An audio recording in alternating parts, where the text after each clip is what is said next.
Namo tassa bhagavato arahato samma sambuddhassa.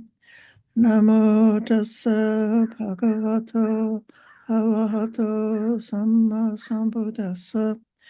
Namo tassa bhagavato arahato samma sambuddhassa.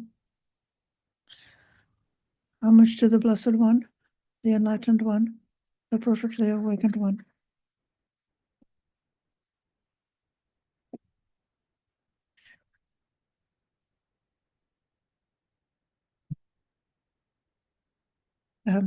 Dear friends, today we've got this wonderful online group of Dhamma practitioners who have been together for such a long time, and over the past 9 weeks have been particularly focusing on compassion and loving kindness practice.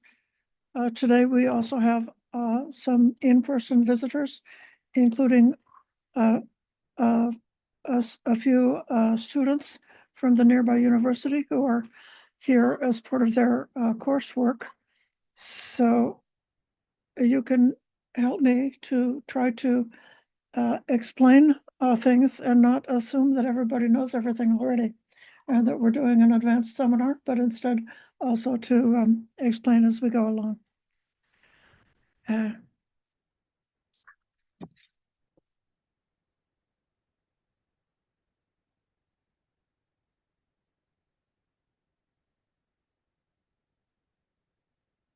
I have been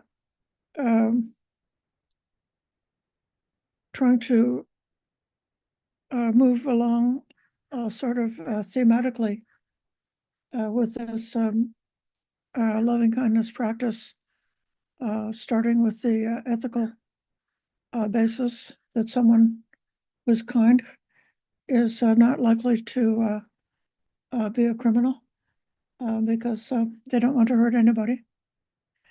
And that those two factors are mutual. And then towards the calming and tranquil practice, towards overcoming remorse and overcoming the effect, the lingering compulsions that could happen as a result of a person's previous unskillful behaviors, the bad karma that we carry around. There's this idea that the style of practicing loving kindness is just not only that a person is kind to many different diverse kinds of individuals, thinking about this person and that person and this person and that person, with extending the kindness to them, thinking about being kind to mother and father, to the teachers, to the relatives, to the neutral people in one's life, to the enemies. There's one teacher, my teacher, Bhante Gunarajana, has got a long, kind of, I guess, a guided meditation that he wrote, in which he's thinking about calling to mind people who suffer from illness, people who suffer from natural disasters, people who suffer from injustice, people who are in jail, people who are, in all these different circumstances, and sending kindness to different categories of people who are in need. Well, it's certainly true that the world needs a bit of love, and a person who's on hard times, especially kindness, can be so beneficial to them. When I was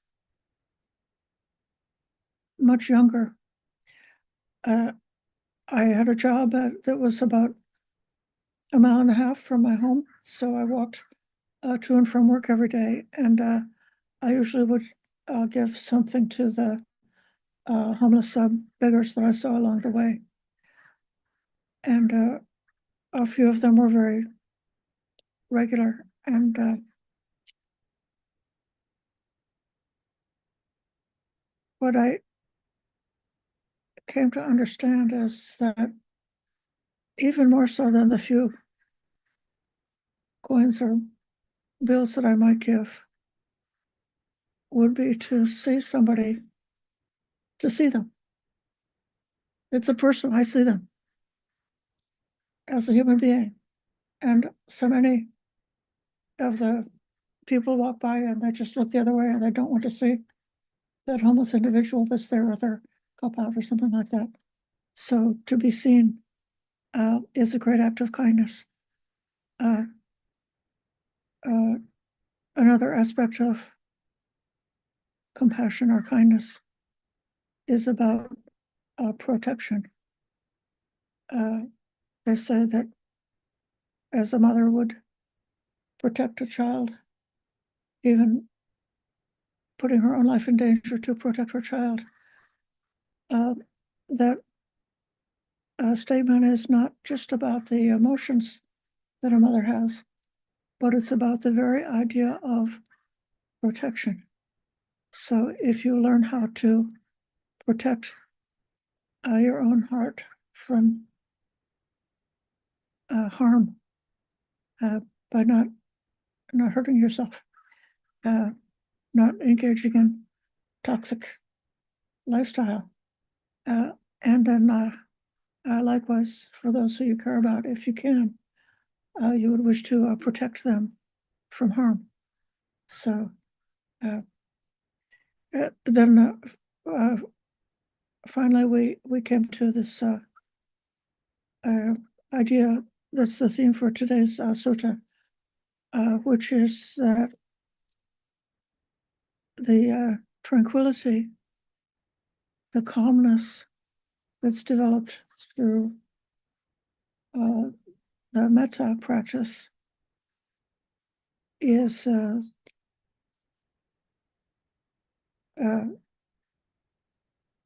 not separated from practicing for the wisdom, for the insight, for the eye-opening, awakening to understand reality the way it really is, which could result in becoming a fully awakened, noble person, becoming an arhat even, who's given up the round of rebirth.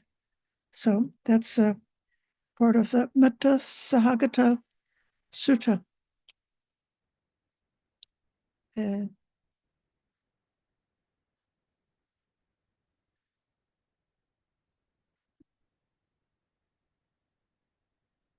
There's a couple of books on the table back there if you want to read the sutta while we discuss it.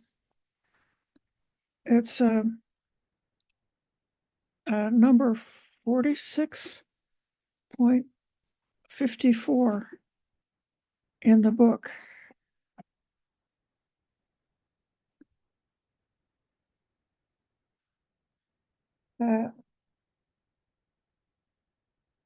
I got the page, a marker on one of the books with the page number. You got the page? What page is it? Okay.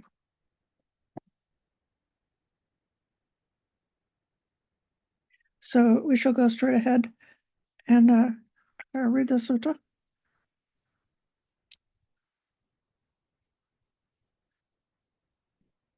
At one time, the Buddha was staying in the land of the Kolyans, where they had a town called Halidavasana. Then several mendicants robed up in the morning, took their bowl and robes, and entered the town for alms. Then it occurred to them, it's too early to wander for alms in Halidavasana. Why don't we visit the monastery of the wanderers of other religions? So they went there. They exchanged greetings with the wanderers there. The two of the main, I guess, the important division between other practitioners in the Buddhist time. The Brahmin way of thinking was more or less like the established church, although the Brahmins were not that big of an influence in the immediate area where the Buddha was, but they were practicing in a way that was connected to the home, connected to the house, connected with keeping a sacred fire going in the heart, and trying to sanctify by bringing their religious practices to the household life, to try to cause the household lifestyle to become sacred. And then the other major stream, you could say, were like the hippies of the ancient religious times, those who left home, wandered in the jungle, practiced solitary meditation, and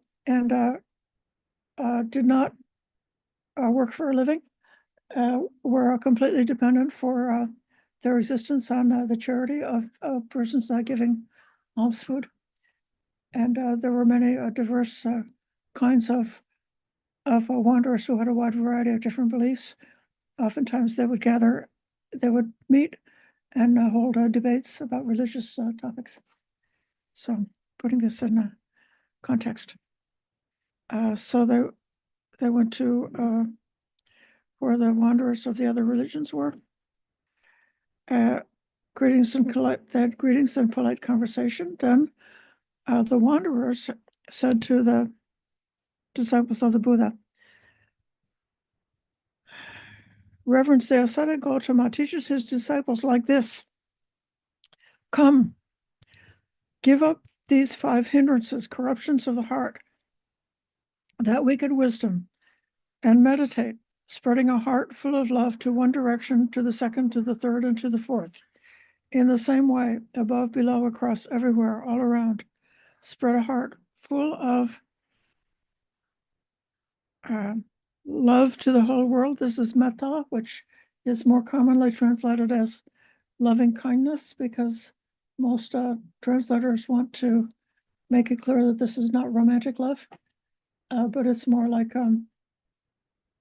agape. It's more like the same type of love that God has supposed to have for people. This heart of loving kindness is abundant, expansive, limitless, free of enmity and ill will. And now we've got the 4 practices of the Brahma Viharas. The first one is the loving kindness. Second is spreading a heart full of compassion in one direction, the second, the third, the fourth, above, below, everywhere, all around. Abundant, expansive, limitless, free of enmity and ill will. Compassion is particularly connected to the skill and the knowledge of causing suffering to be relieved and to come to its end. So the Buddha in particular discovered the way to the end of dukkha and dedicated his life to explaining and pointing that out so that others would be able to realize it. So this is in this way that I think we speak of the compassionate Buddha. So if you see some suffering in the world and it just causes you to become upset and anxious and desperate, and you want to make them stop suffering because you're so uncomfortable, or you want to run away and not see it because the suffering makes you uncomfortable, you have some kind of inner vibration of sympathy for the person who's suffering. But that's not true compassion unless you know how to come to the end of suffering. If you meditate, pondering and thinking about all the pain and suffering and horrible things in the world, it can happen that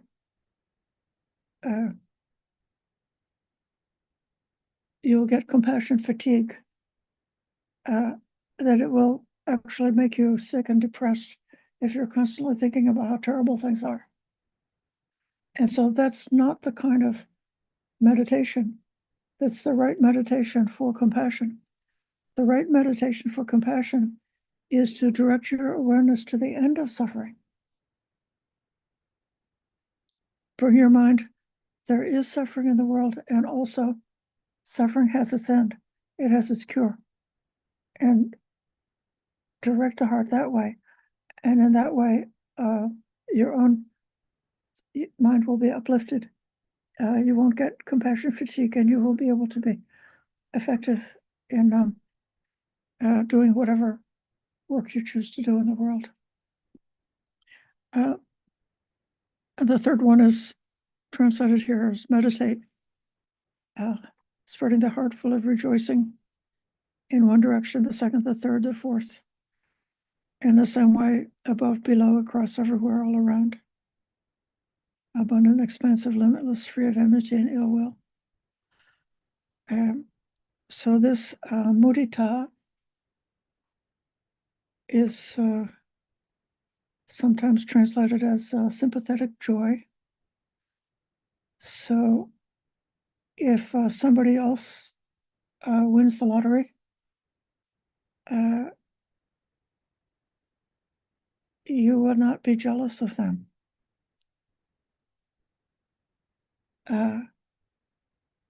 If that's even at a very foolish level, somebody who wins the lottery might find it later they're sorry they won it because it caused them so much misery. We hear these stories like that. But if somebody has gained something, whether at a mundane level or in their spiritual practice, you are appreciating what's the good in them and wishing that whatever goodness they have is not going to be lost. So one way this works is earlier today, a family brought a meal that they wanted to offer to the bhikkhunis. And so while they were offering the meal, they were doing something good, something nice, and they were very happy to make that offer. They made a dedication of their merits. This list of the people to whom they are sharing the merits of their good deed that they did. So it's like, if you feel happy, you would maybe direct your thoughts to somebody who needs some happiness, and you give them some of your own happiness. So mentally, you say, may they share in the happiness that I have. And then, so they share their happiness. And then when we see how good they are, then we feel happy. And so then we give the anumodana, the blessing, so that we're celebrating about that. And so then we can also give away our happiness, and then they can give away their happiness, and it's like a capitalism. It's like a synergy of goodness, where the practice of joy creates an uplifting culture of joy. And even if you're around a creature or a person who's not that good, maybe they're 90% mediocre and 10% good, you can direct your awareness towards the 10%, which is excellent, and appreciate what you find in them that's excellent. So let the part that's in you, which is excellent, to connect to the part in them, which is also excellent, and keep that synergy going. That's part of how the joy comes about. There's also, it's going to come out later, in meditation, part of meditation is joy. So the bliss of meditation comes around, and so bliss of this practice of mudita, of appreciation, the happy and enjoyable aspect of loving kindness, helps to make it easier to enter into the blissful part of meditation. And then last of all, they meditate spreading the heart full of equanimity in one direction, second, third, fourth, above, below, all around. Spreading the heart full of equanimity in every direction. So literally we are sitting, imagining the space all around, the endless space, this world system, and even beyond the whole cosmos. And take this quality, this mind, and imagine the mind filling the whole space so that every cubic inch of space in the whole universe is filled with equanimity. In this last meditation, equanimity being the quality of unshakable calmness that enables one to see. Upekkha is the Pali word for equanimity, and up is like coming close, and ekkha is got the same root as the I, so it's like seeing. So equanimity is a balanced way of seeing. So equanimity is able to see everything without getting disturbed. And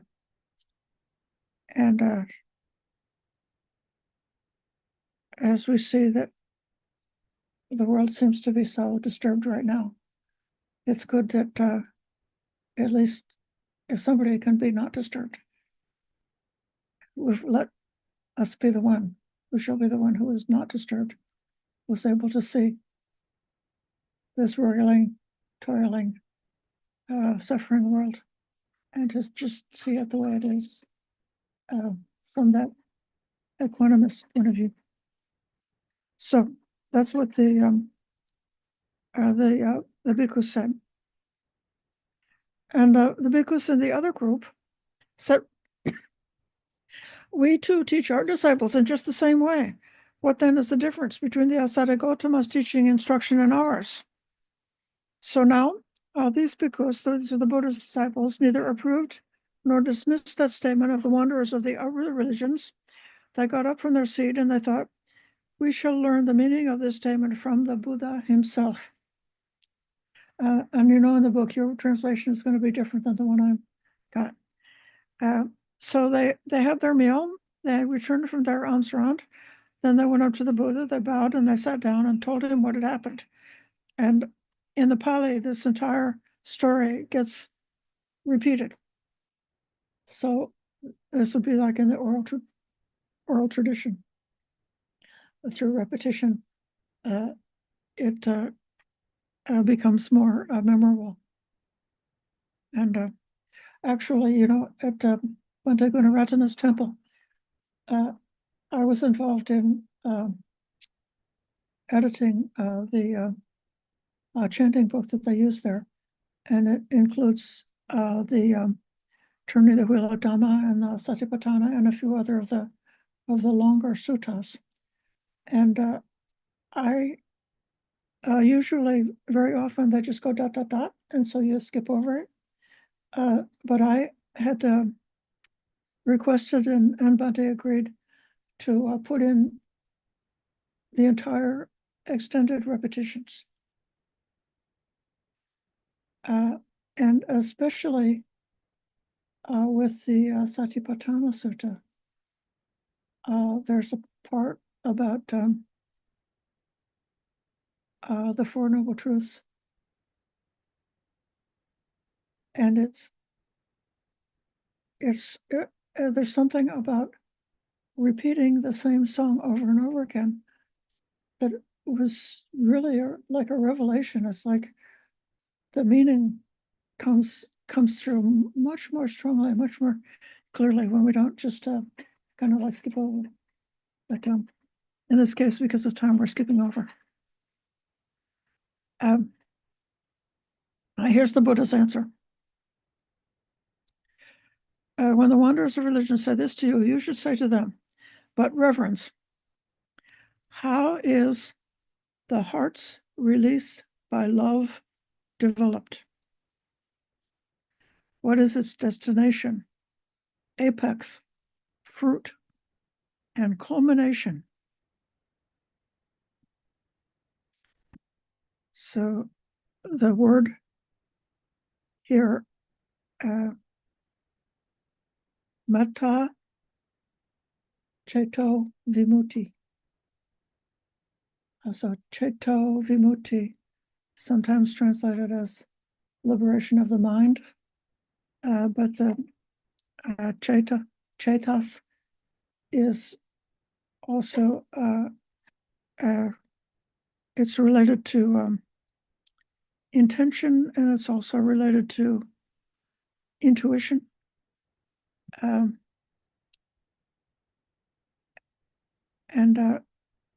vimutti is liberation. Okay.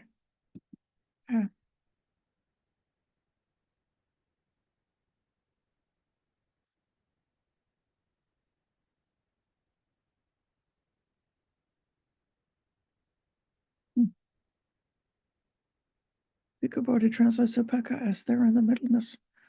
What do we know?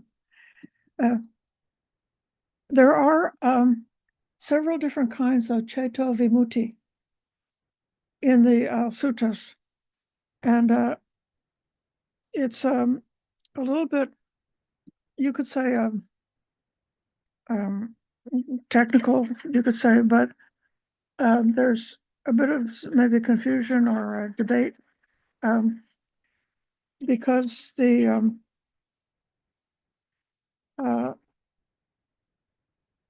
if they said ceto vimutti, panya vimutti together, panya is wisdom. So in that case, the ceto vimutti is referring to the stillness of meditation, and panya vimutti is referring to wisdom. And when you get both of them together, that's enlightenment. And then in other cases, they say akuppa ceto vimutti, and that means unshakable liberation of the mind or unshakable liberation of the heart. And that also is referring to full enlightenment. But then there are a whole other groups of different kinds of ceto vimutti, which is just like things that can happen to you in meditation.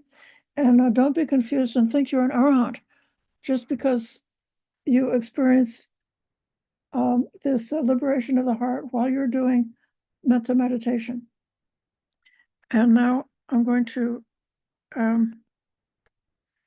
want to share a different screen with you, and I'm going to show you the best article in the world about the different types of vimutti.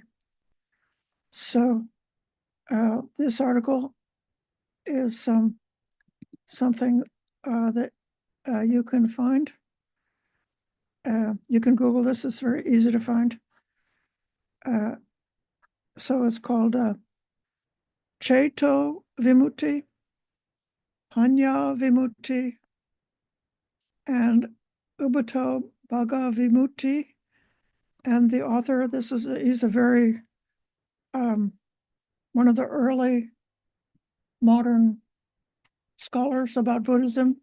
His name is Lili da Silva. And so this was published in the Pali Buddhist Review in 1978. And I highly recommend this article if you would like to kind of get a good outline and eliminate your confusion about thinking that having a otherworldly and fantastic experience in meditation means that you are enlightened. It doesn't mean that.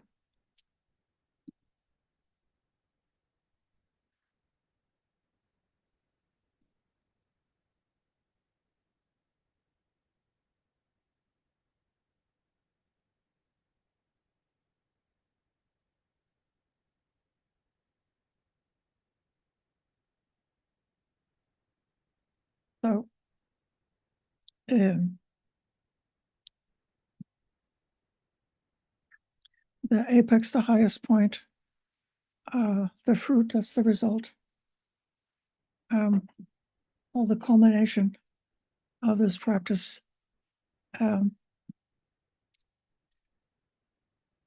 This is what we do when we're Buddhist. We learn how to bring about wholesome states of mind. And so even a person who's not even trying, once in a while, they'll have a wholesome state of mind, comes along just sort of like by accident because of impermanence. So they could be, filled with resentment and anger all the time, but then like they forget to be angry for a minute, and then they're could be filled with love, and it's so enjoyable. But when we're Buddhists, we believe that we're able to we have got the right to choose what we want to do with our own mind. And so we may choose to pay attention to these beneficial good qualities, to cultivate them, to cause them to grow, to cause them to become stabilized, to cause them to become fully mature, fully developed. And that's part of the step of what right effort is really about, is suppressing the poison states of mind and cultivating the wholesome states.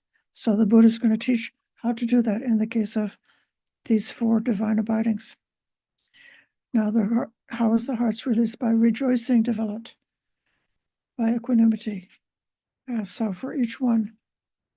And then he says, questioned like this, the wanderers of the other religions will be stumped. And in addition, they'll be frustrated because they're out of their element. I don't see anyone in this world with its gods, maras, and divinities. This population with its ascetics and Brahmins, its gods and humans, who could provide a satisfying answer to these questions, except for the realized one or his disciple or someone who has heard it from them. And now he's teaching how. How is the heart's release by love or by loving kindness developed? It's when a mendicant, this is someone who's on the monastic path, who has got the aspiration in this life to become enlightened.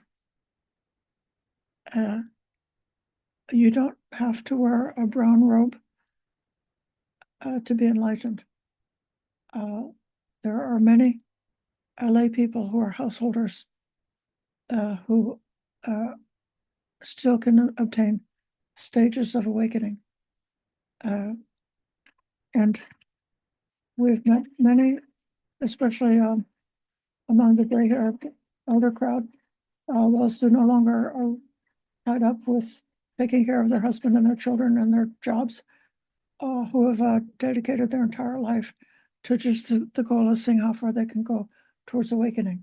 So I'm going to include them, not just bhikkhus, but include all those who are dedicated in that way. This teaching is really for them.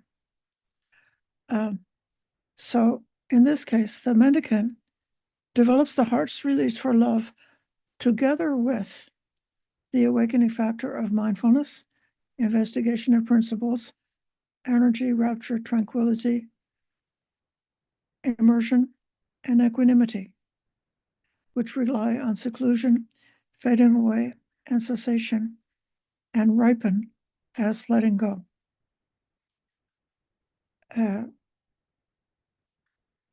This is either the only place or one of very few places in the suttas where the divine abidings and the 7 factors of awakening are spoken of together in this way.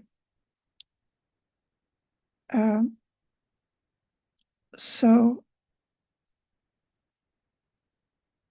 this Sahagata that's accompanied by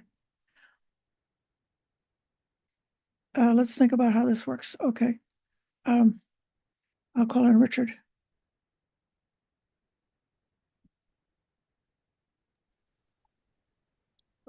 Thank you, Aya. I just want to make a quick point about when you're talking about unshakable. Yes. And yes, final nirvana is unshakable. But I was reading a sutta one time, and it seemed to go quickly from lower stages suddenly to unshakable. And I realized that they were talking about, because of the sequence, becoming a sotapan. A sotapan is also unshakable because you can never fall back from it. So it's not the complete unshakable of nibbana. That's a much further, deeper unshakableness. But it's sort of like a beginning level of unshakable, because anything below that you can possibly fall away from, although you might come back again. But that's the stage at which it's like you're confirmed, and that's why the Buddha can say, okay, within 7 lifetimes they'll attain nibbana. Okay. Anyways, that's all I want to say.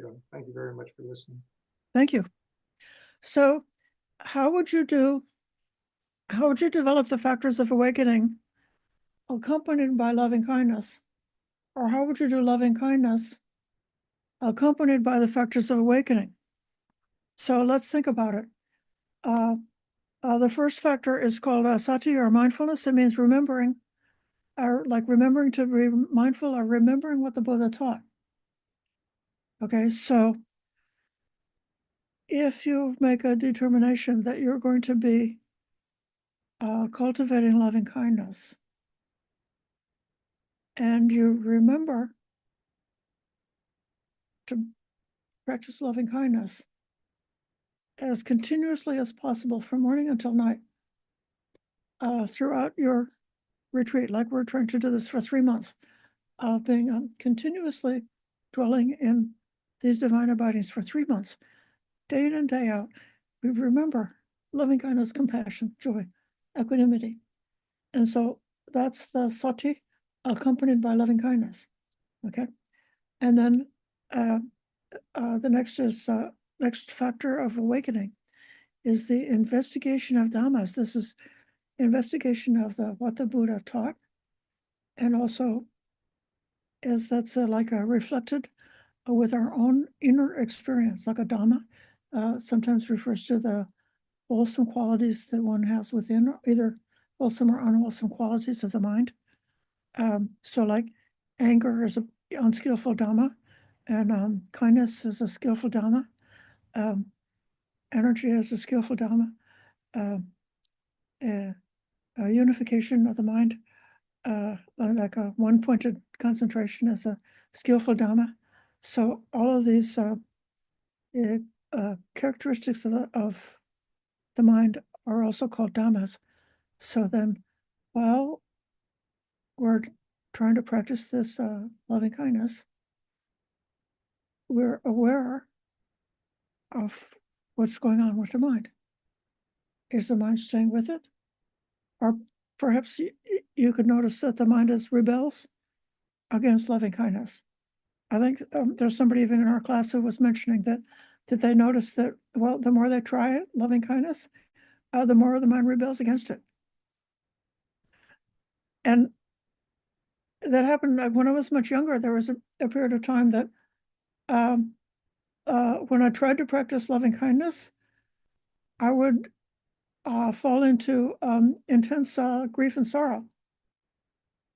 It was sort of like it's like what I had at the moment was my life was characterized by grief and sorrow. And then if I just say, I said before, like with the beggars, that what part of kindness is to see, just in a friendly way. So I see you. So then if you look within, and what you got within is grief, or what you got within is anger, or what you got within is anxiety, whatever the state is that you got within, if you're looking with a kindness, this kind eye that is really curious and wants to see, well, then you'll see what you got. So that you get to do this investigation of Dhamma. And then as you go along, so that's the investigation accompanied by loving kindness, or doing loving kindness not just by rote, not just without thinking about it, not just saying the words, not just being emotional, but you're interested, you're curious to find out as you go along. So that's the investigation. Then, as Bandaji says, if you investigate what the Buddha taught, it's almost a sure thing that you'll find out that this teaching is beneficial. It's effective. And so you say, oh, it works. This path of practice works. I can do this. It works. It's successful. And so when you see those, like the causation, you see that these practices lead to these good results, that this is a path that's even from the beginning to the very end, it's producing its good results, then your enthusiasm, your energy, your effort is inspired and roused up, and so you make effort. Then with that effort, then can arise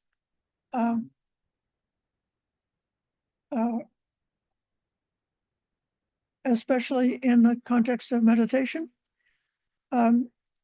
approaching jhana meditation or deep meditation and experiencing the arising of blissful bliss, especially the bliss that's associated with the subsiding of the hindrances or the negative and toxic states of mind. So if you realize, like during meditation, that if a person has been plagued by some kind of negativity, that they're not able to shake it, but then they do this practice of kindness for a while, and then like the miracle happens, it says, oh, it's possible to shake off that toxic quality of the mind, to obtain seclusion from negativity. And then, wow, that's great. So then you see, Bhante Analayo, who we've been studying, is really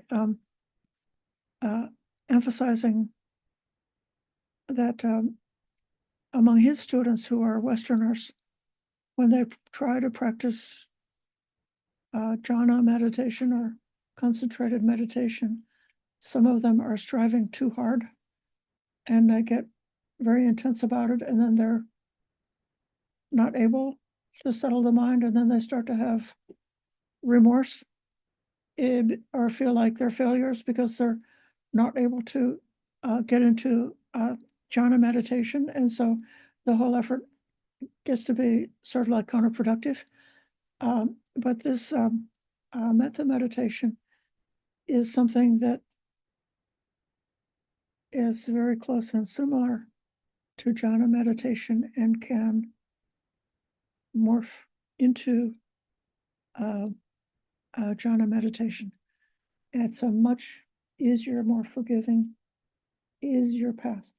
And so in that way, to the extent that the 7 factors are describing a practice for liberation that's very much involved with meditation, you could see that meditation together with loving kindness, or loving kindness together with meditation, is effective. And then with the arousing of concentration, that tranquility of the body and mind, and concentration can arise with this any one of these 4 Brahma Viharas as being the theme of meditation, and then culminating in the practice of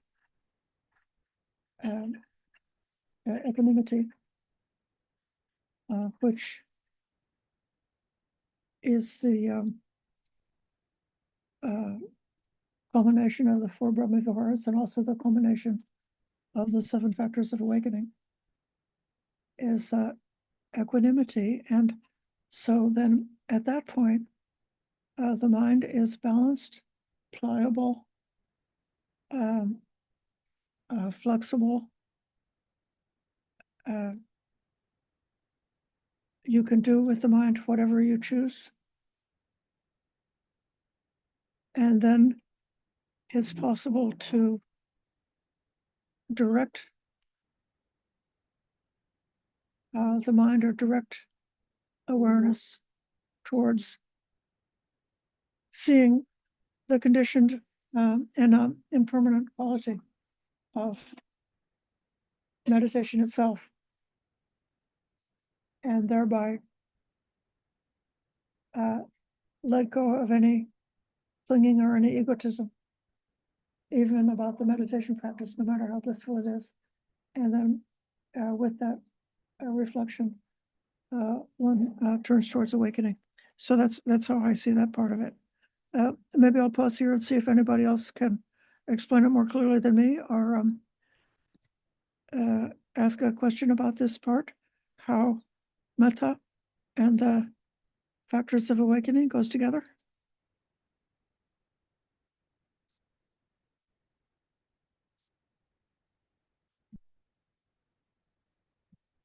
And if not, I'll just go ahead.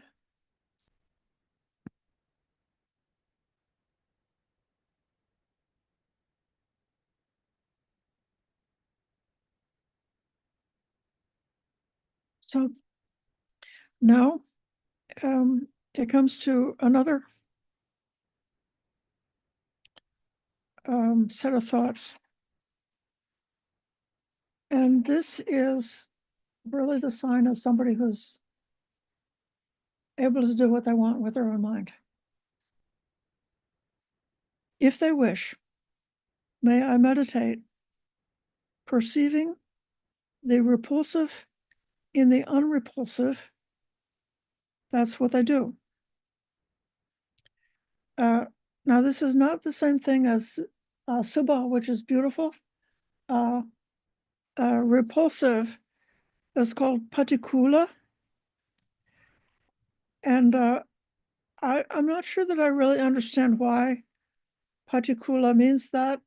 It's kula is the bank of a river. Patikula is translated as being against the slope, and patikula is not against the slope. So patikula is what's difficult, contrary, uncomfortable, repulsive, or displeasing. And then the patikula is that which is pleasing. And I was taught that it has to do with like the flow. If you're like on your hair, like this way is up patikula. The hair is just this is the way the hair wants to go.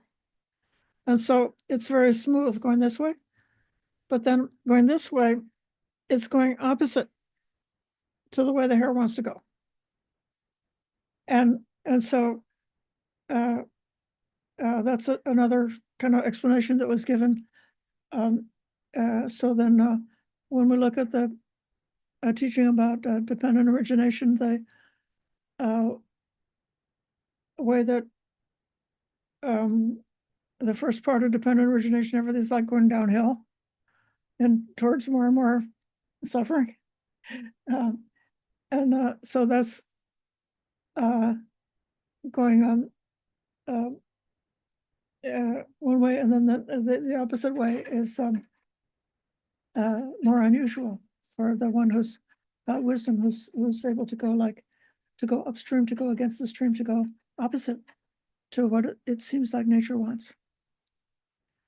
Damon, you may be able to answer.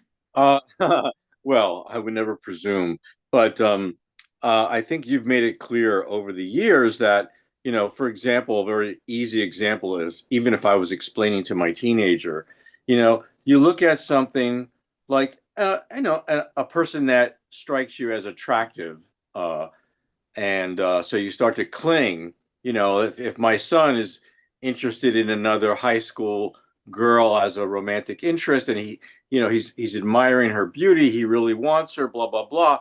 He can practice seeing the repulsive, right in the okay. He can practice to see the repulsiveness in her, or this woman, or this man who is otherwise beautiful or unrepulsive, right? Yeah.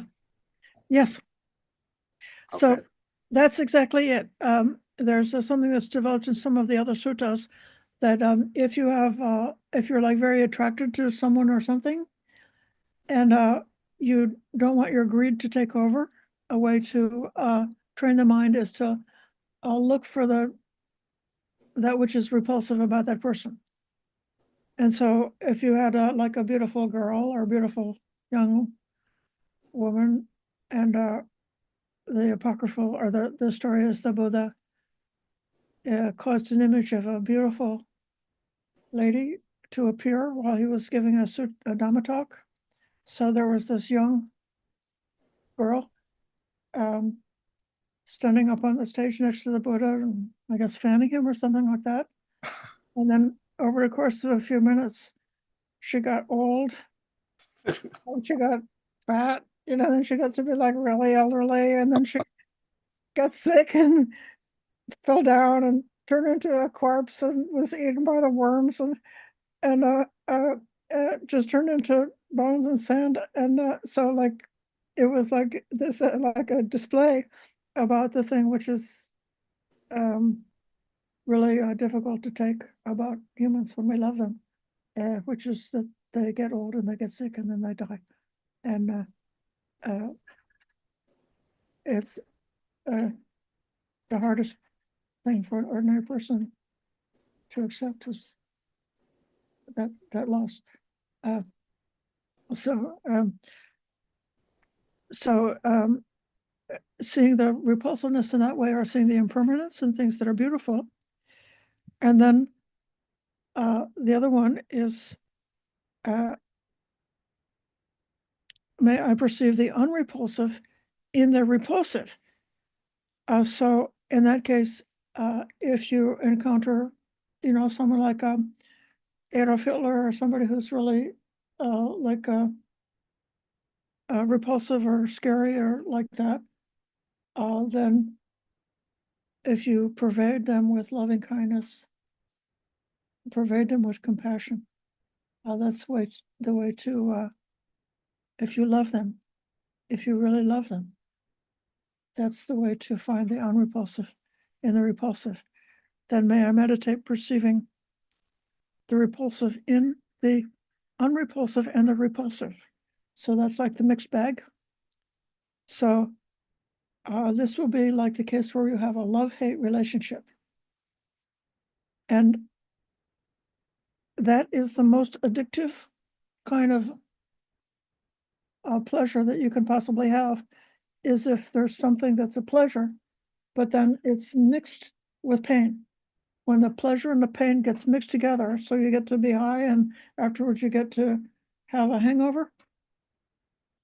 It's the hangover is actually makes the high become more addictive, because then you have to go back for some of the same medicine to cure the pain.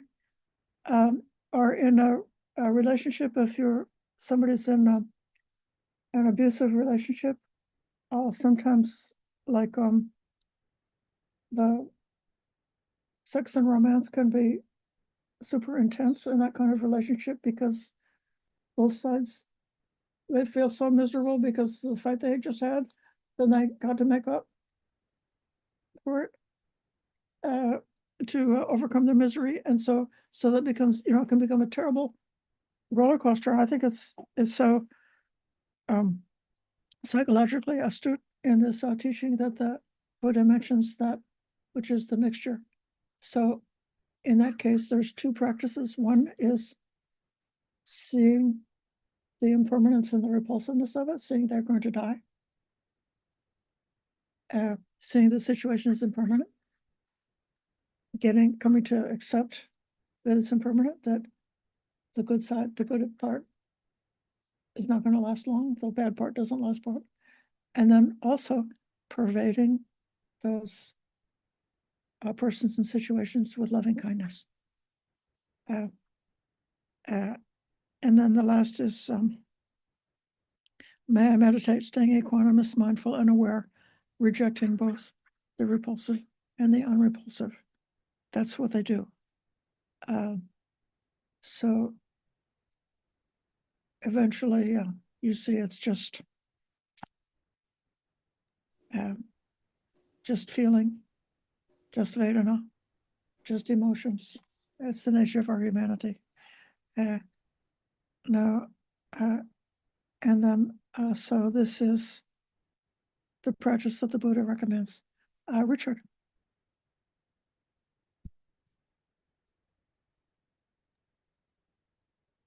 Thank you.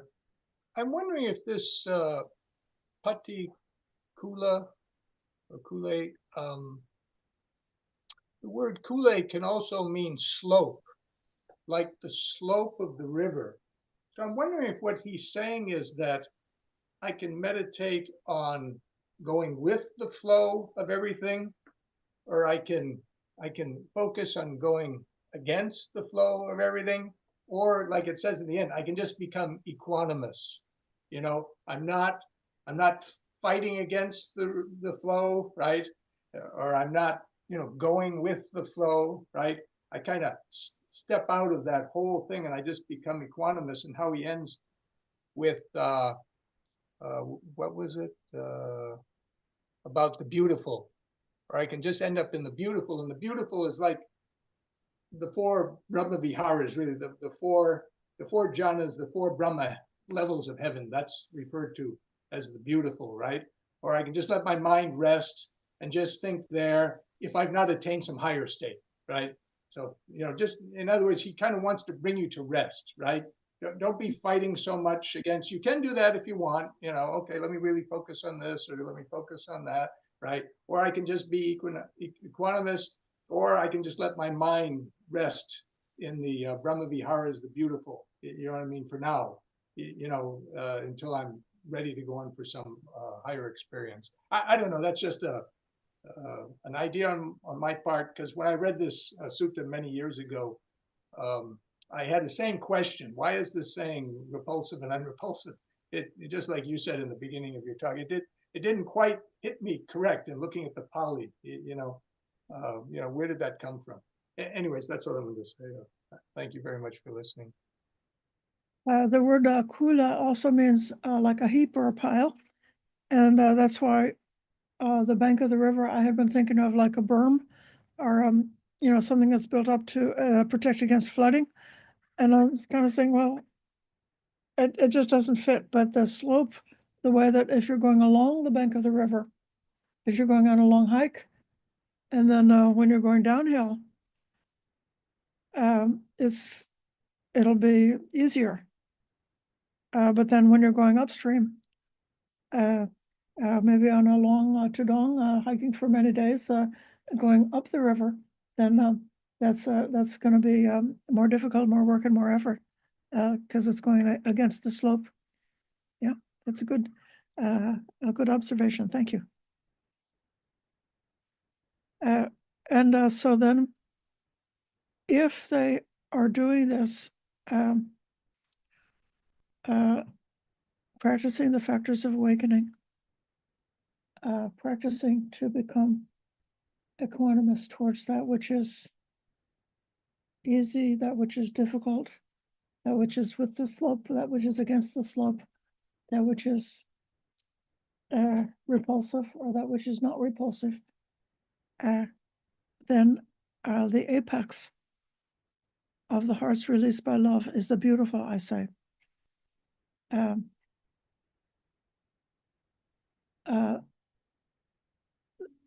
And the beautiful is subha.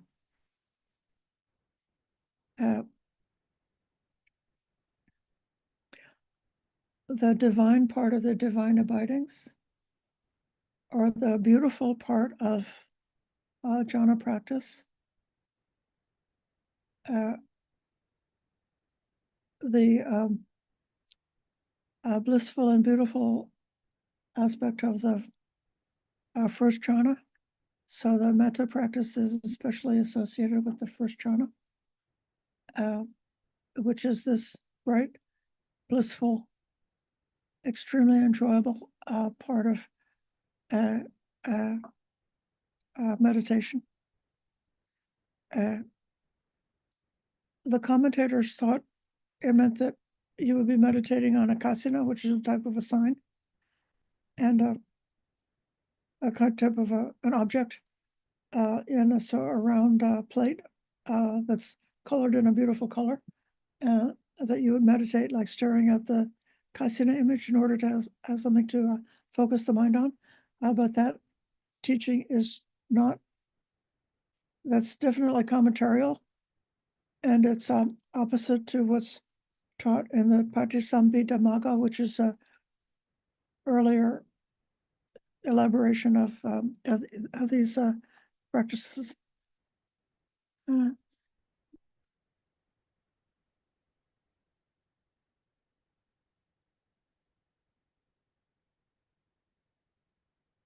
Would you do me a favor and check and see if that outlet is turned on or not turned on? Because I'm not getting juice. This is the second time that's happened.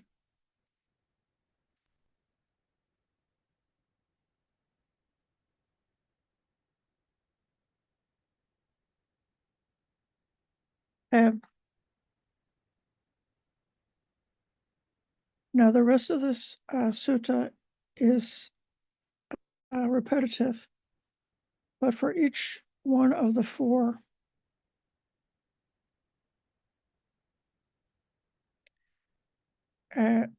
they have different levels or different results. So when they're developing the heart's release by compassion,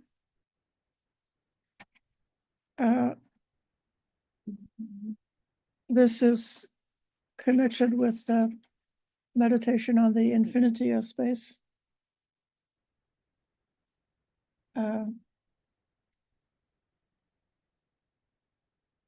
The dimension of infinite space, which is immaterial meditation. And the commentators explain that by saying that when you see what suffering really is, what dukkha really is, and you really want the dissolution, the end of dukkha, then you are disappointed with this whole world that we live in, the world of form and sensual experiences and so forth. And we want to go beyond this world, which is so tied up with the five senses. There, it's good, thank you. So that could be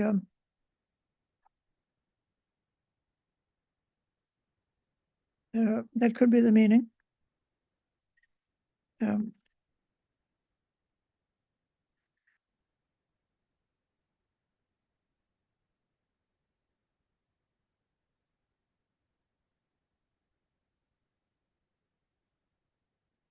Maitri, you've had your hand up for a while.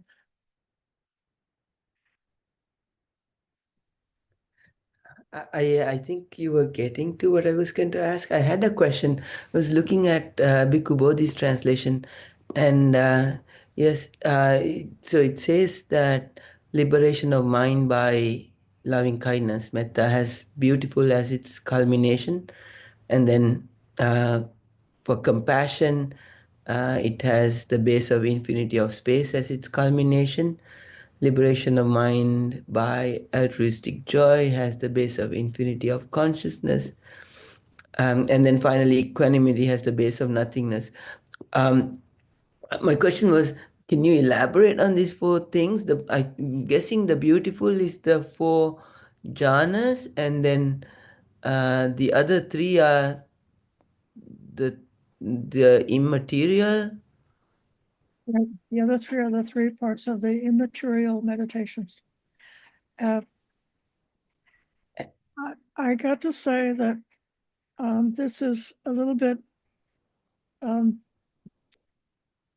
am not able to personally validate the explanations that's given by the commentators about these practices and why these practices would lead to that result.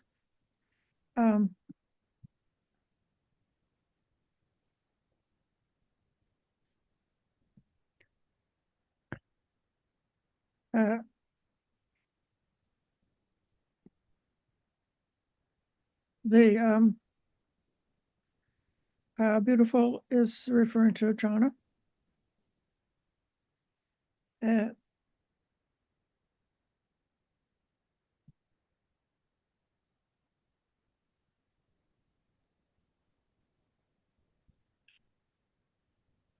So the answer is, I'm not going to answer that question, but I will say that there's an association. This whole process of the formless meditations is one of subtracting and letting go, just as by a metaphor. If you leave the town and go to the forest, then while you're in the forest is empty of the village, so you don't have the children in the playground and the cats and dogs and the stores and the noise of the town while you're in the forest. And then while doing that meditation in the forest, you may experience the forest as like full of trees, and you sort of like mentally you ignore the trees, and then you ignore or disregard. So if there's this is coming to how the mind operates. And so when the mind is aware of infinite space, then like consciousness is present. And it's like the infinite space is like the object of consciousness. And then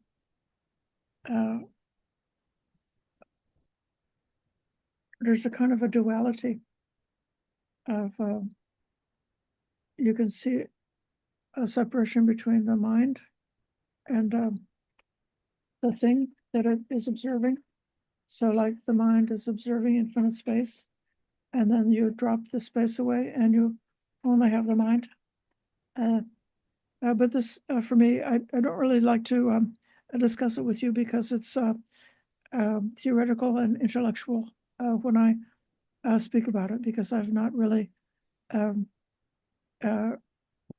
realized or developed this style of meditation, nor, I dare say, is it necessary to do so in order to awaken.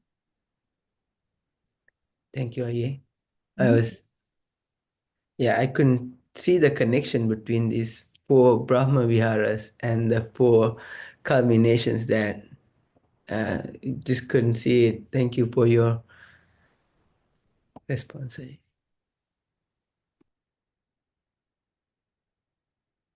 The sutta is a bit of an odd duck in all of the suttas because of being the only case where the 7 factors of awakening and the 4 Brahma Viharas are put together in that way, even though that makes all kinds of sense to me. And this statement about that the apex of practice being the beautiful is also something that appears in this sutta, and that's the only place in the entire Pali canon where that particular sentence appears. So I don't I'm not one who's in love with like second guessing whether there or not the suttas were remembered accurately or not. But I tend to feel that this last section of the sutta feels like something added on. It's of a different character than the rest of it.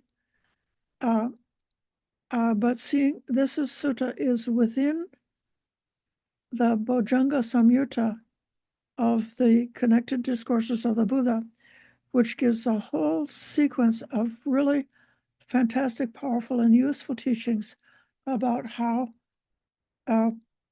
working with how to denourish the hindrances or the negative states, and how to nourish the factors of awakening, and how those two sets of factors are somewhat balancing, that the factors of awakening is the medicine for the hindrances.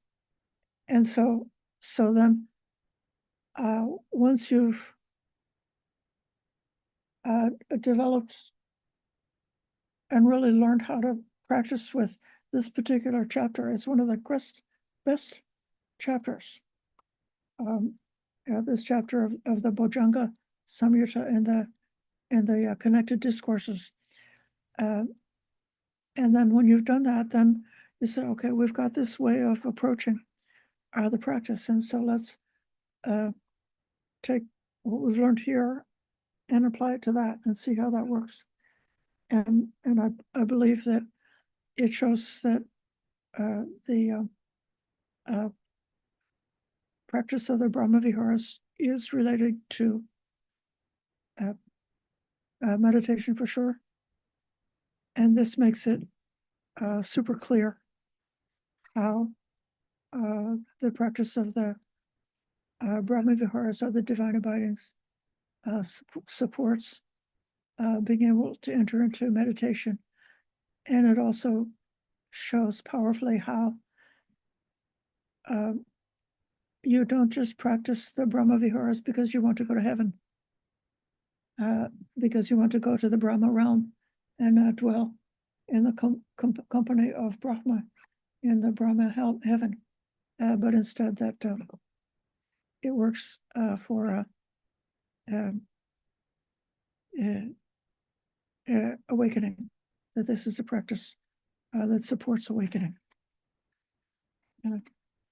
I'm now going to invite questions, and in particular those in the room, if you have any questions about this or anything else. I'm sorry that it might have seemed still too technical, but maybe it's not too technical. Have you read up on Buddhism at all before you got here?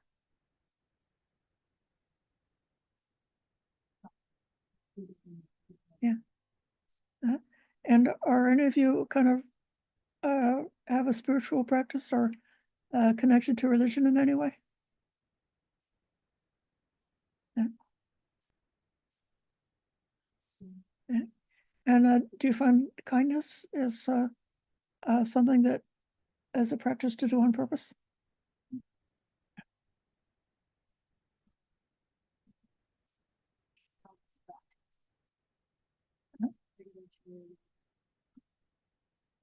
Always like love thy neighbor and stuff.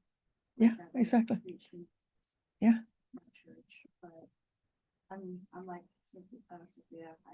I stopped practicing actually. Right. I'm not really religious, but I can do and I Yeah. have these great things. Right.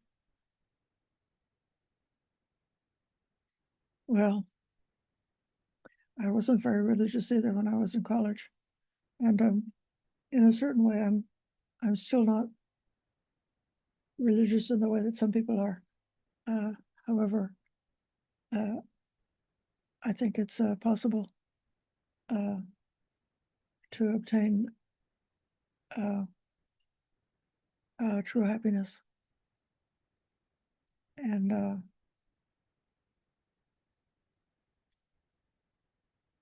the ways of the world are so opposite to true happiness.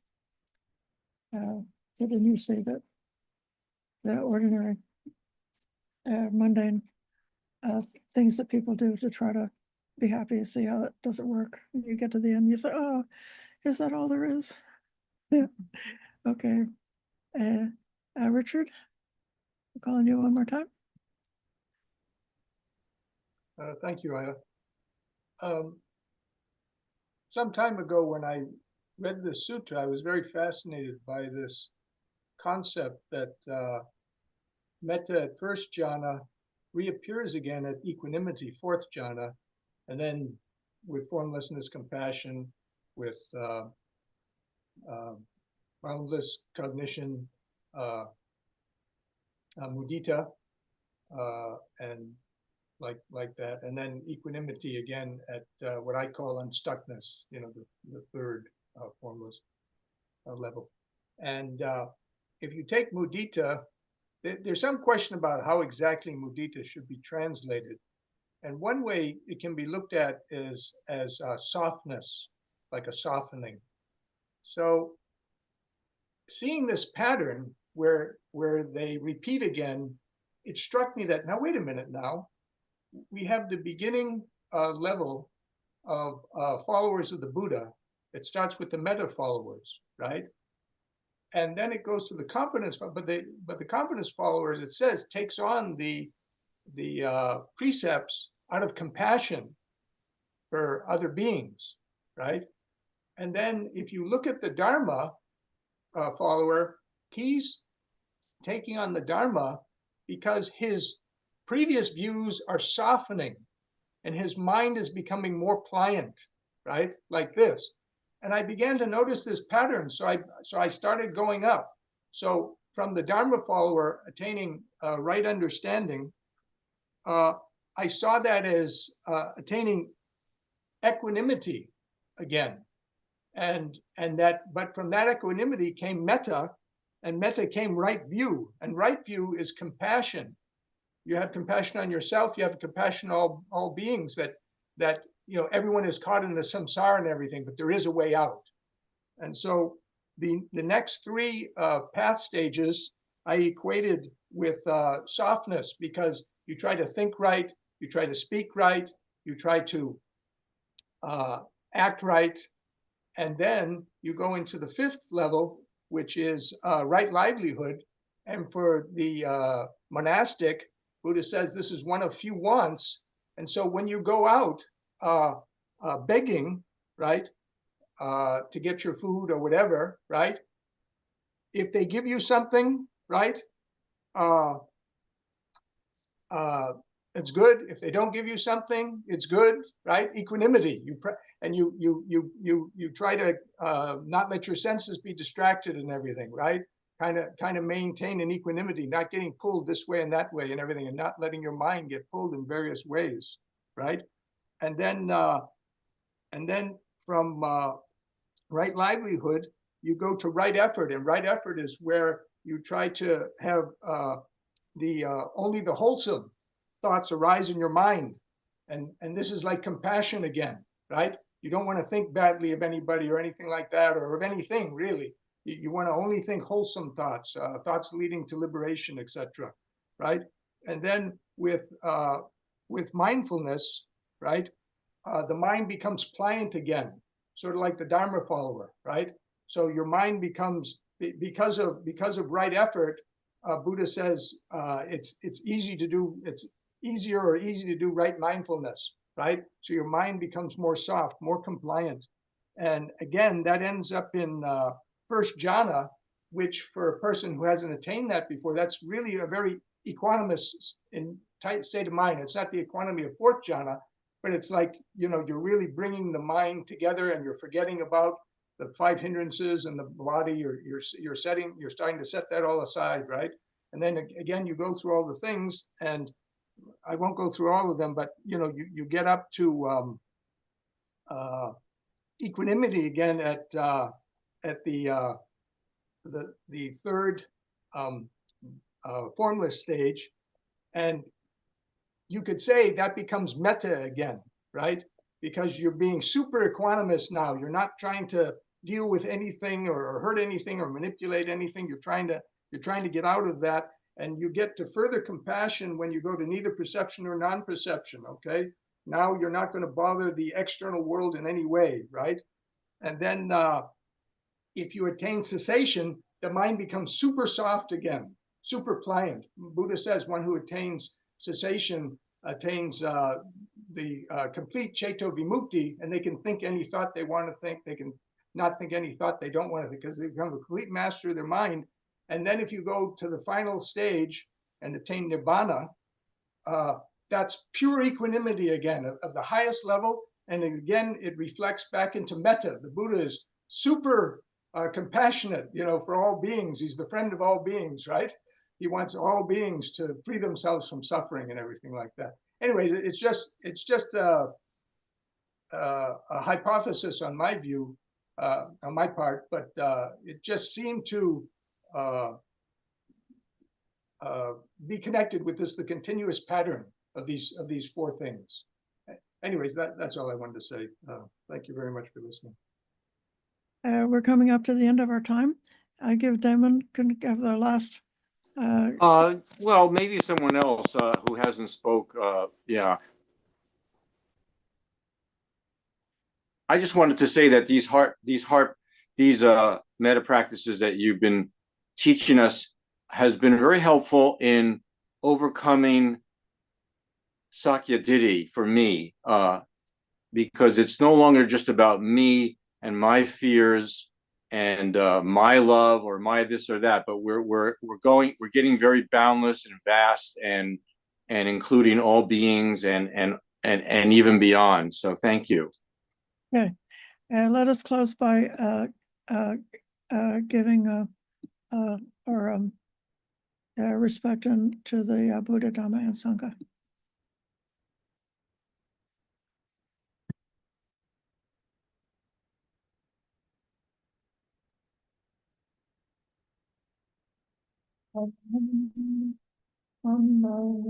Sambuddha Bhagava Buddham Bhagavantam Abhivademi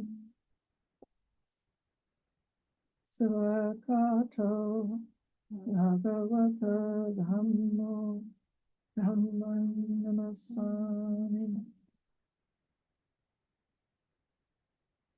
Supatipanno Bhagavato Sarvakasanno Dhamman Namami.